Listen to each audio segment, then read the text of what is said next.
1 Peter 4.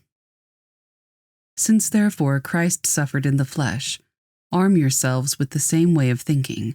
For whoever has suffered in the flesh has ceased from sin, so as to live for the rest of the time in the flesh no longer for human passions, but for the will of God.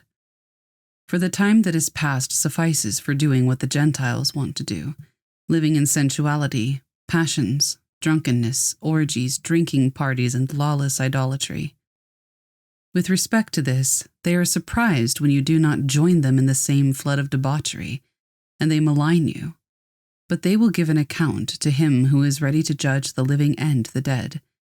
For this is why the gospel was preached even to those who are dead, that though judged in the flesh the way people are, they might live in the spirit the way God does. The end of all things is at hand. Therefore be self-controlled and sober-minded for the sake of your prayers. Above all, keep loving one another earnestly, since love covers a multitude of sins. Show hospitality to one another without grumbling. As each has received a gift, use it to serve one another, as good stewards of God's varied grace.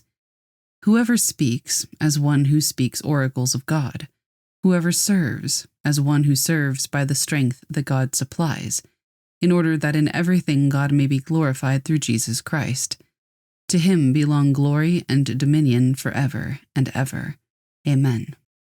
Beloved, do not be surprised at the fiery trial when it comes upon you to test you, as though something strange were happening to you. But rejoice in so far as you share Christ's sufferings, that you may also rejoice and be glad when his glory is revealed.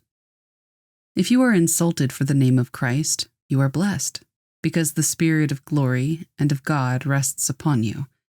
But let none of you suffer as a murderer, or a thief, or an evildoer, or as a meddler.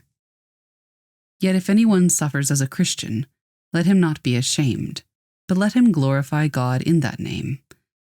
For it is the time for judgment to begin at the household of God. And if it begins with us, what will be the outcome for those who do not obey the gospel of God?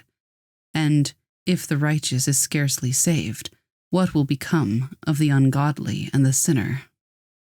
Therefore, let those who suffer according to God's will entrust their souls to a faithful Creator while doing good.